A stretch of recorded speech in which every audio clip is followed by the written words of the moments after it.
declara dentro de sí como el en sí o lo verdadero, tenemos la pauta, ¿no? Por medio de la cual ella misma mide su saber, ¿no? Es decir, es para ella si su saber corresponde o no con el objeto. Es para ella si su saber corresponde o no con el objeto, ¿sale? Es para Platón si su saber corresponde o no con el objeto. Es para Aristóteles si su saber corresponde o no con el objeto, y así.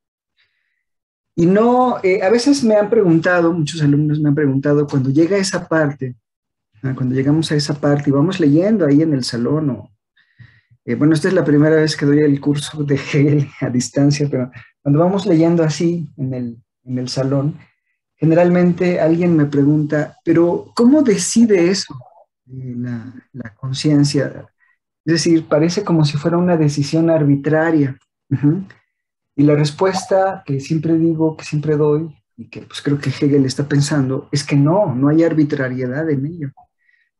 Hay una cierta, pues sí, vamos a llamarlo así, una cierta determinación, ¿ah? Una cierta necesidad. ¿Ah? ¿De dónde sale la necesidad? Pues de la negación, de cómo están las cosas en un momento dado, fueron negadas y posteriormente sobre la base de esa negación tenemos una nueva afirmación, ¿sí? En cierto modo, hay una necesidad del proceso que viene desde cómo se dieron las cosas. ¿Sí? Entonces no es afirmar o no es decir sí corresponde, no corresponde, simplemente de manera arbitraria, no, porque sí hay criterios.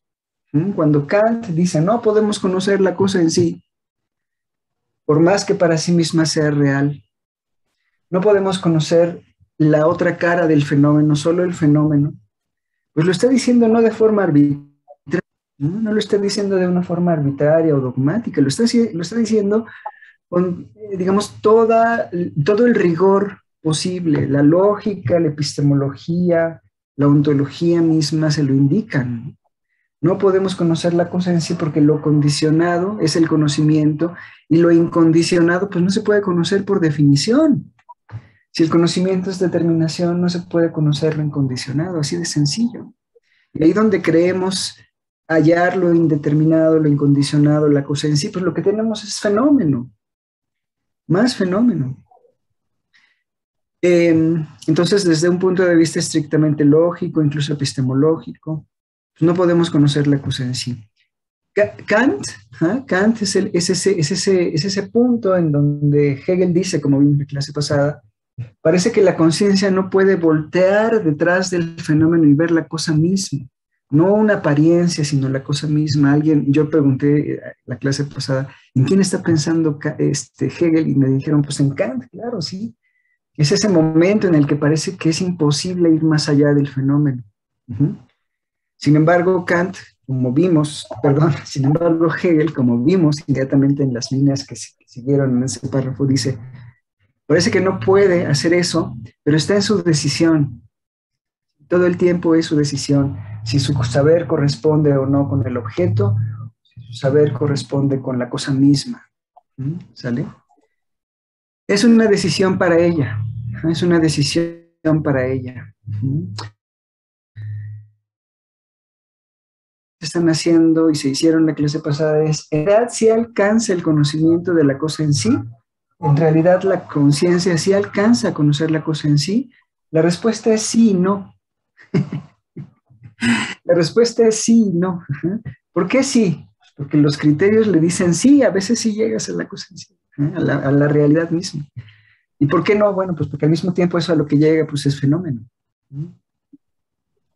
El en sí para sí le va a mostrar a Hegel al final del proceso que el en sí pues, es un fantasma que ha recorrido la historia de la filosofía, que la ha ido haciendo pues avanzar, desarrollarse, crecer, madurar, robustecerse, pero que no es sino otra cosa más que la búsqueda de sí misma, ¿no? La búsqueda de su propia identidad, la búsqueda de su propia identidad. No se sabe a sí misma, no se conoce a sí misma, y el momento de Hegel, el momento hegeliano, es ese momento en el que la conciencia dice, pues voy a tratar de emprender este camino, ¿no? Para finalmente alcanzar el conocimiento de mí misma y alcanzar lo que soy como como soy en sí misma, ¿no? Entonces, acuérdense de esa idea, ¿no? No sé, no ser un conocimiento sobre el conocimiento, a la manera de Kant, de una forma trascendental o estrictamente pura, estrictamente formal, ¿no? Porque eso pues no tiene sentido, es limitado, es sesgado, es una reducción, no nos ofrece la totalidad del fenómeno, sino una parcialidad, ¿no? Es como decir que conozco a alguien solo porque tengo una radiografía de él, ¿no? O de ella, pues es ridículo, ¿no? Entonces lo que tenemos que hacer es la historia, tenemos que conocer la historia de esa persona, diría Hegel, ¿no? Si lo que queremos saber es por qué tenemos la ciencia que tenemos, si lo que queremos saber es por qué tenemos el mundo que tenemos, pues tenemos que revisar cómo es que ha llegado a ser lo que es. ¿Sí? Y en ese proceso, sin darnos cuenta, vamos a llegar al conocimiento de nosotros mismos. Eso es lo bonito en la fenomenología del espíritu, ¿sí? Que no está separado el sujeto, ni el objeto, ni la realidad, ni el saber. Al final, ¿no? En esta investigación sobre el saber, parece algo separado. En esta investigación sobre cómo se desarrollan las pautas o los criterios de verdad, el criterio cartesiano, el criterio de los empiristas, el criterio kantiano. Ajá. En esta historia, ¿sí? Al final, el conocimiento va a conducir al propio yo, ¿no? A la identidad del sujeto, ¿no? Y alcanzará, como hemos dicho en otras clases, a través de la experiencia completa de sí misma, el conocimiento de lo que en sí misma es, la conciencia. ¿Ah? En ese momento es el que vamos a tratar de llegar ahora en esta clase, ¿ah? El momento en el que se da cuenta de que el en sí siempre es en sí para ella.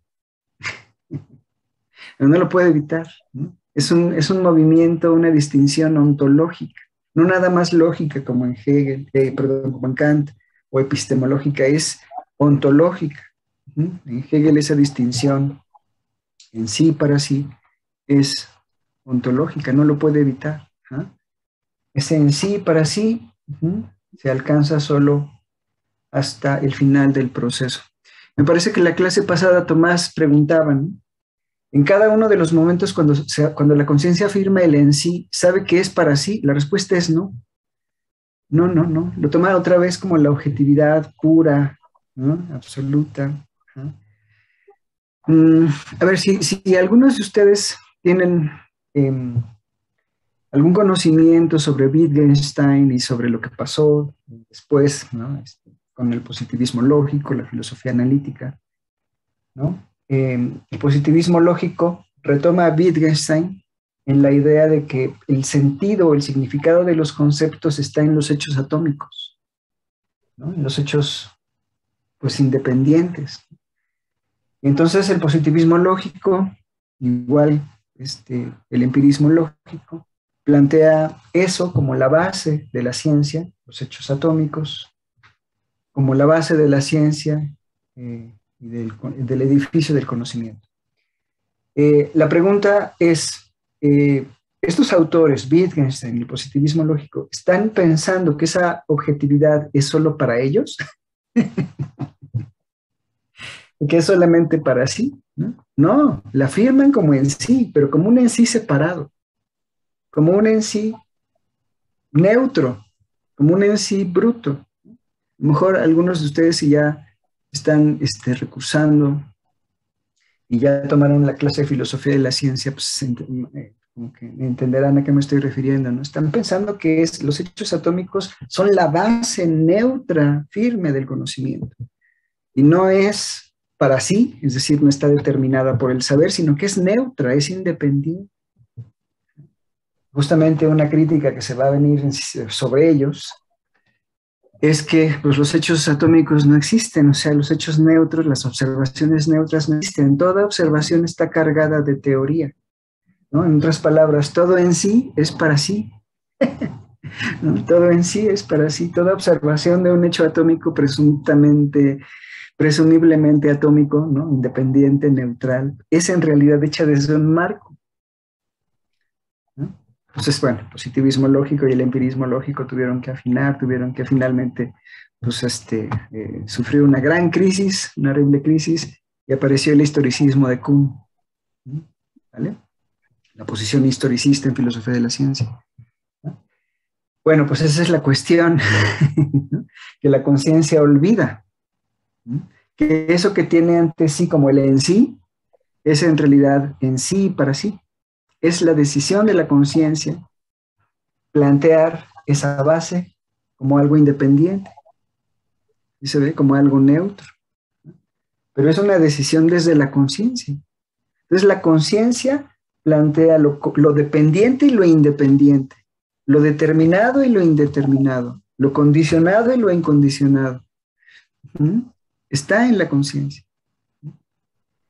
Y esa distinción, dice Hegel, si está en ella, si es ontológica, no nada más epistemológica, sino que es ontológica, pues yo no tengo más que hacer que ver cómo la conciencia va haciendo esa distinción y cómo la va cubriendo, la hace, la cubre, la hace, la cubre, ¿no? Distingue, separa, distingue, une, así.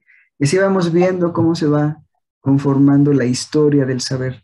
En última instancia, como les acabo de decir, es tanto la historia del saber, del conocimiento, como la historia del mundo, de la realidad o del ser, y al mismo tiempo también la historia de la conciencia hasta el espíritu.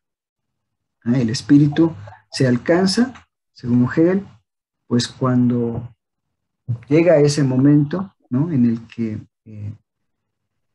como dice Hegel, se reconoce a sí misma como productora, se reconoce a sí misma como constructora de todo, incluso de lo no condicionado, de lo indeterminado, de lo que parecía lejano, de lo que parecía fuera de ella. Entonces alcanza el espíritu. ¿Sale? Ya después veremos pues, todos los problemas que se vinieron encima, ¿no? a Hegel con esa propuesta. Por supuesto, históricamente, lo que siguió pocos años después, algunos años después, fue la Primera Guerra Mundial. Entonces la pregunta fue, ¿y qué no nos había prometido Hegel? La racionalidad, el progreso, la libertad, ¿no? Un futuro brillante, el espíritu, ¿no?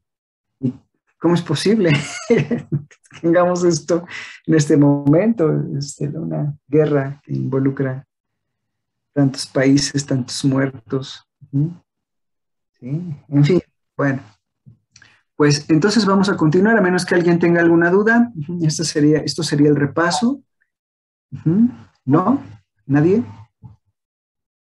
¿Por ahí? ¿Nadie? ¿Todo bien?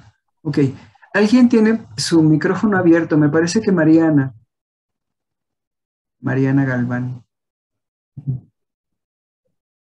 Creo que usted lo puede cerrar, profe. Ah, ¿yo lo puedo cerrar? Ah, Sí. a ver, déjame ver si puedo. Por si Mariana no puede. Ah, creo que aquí. Oh, sí, muy bien. Bueno, no lo sabía. Gracias, Renata. Sí. Bueno, entonces vamos a la fenomenología.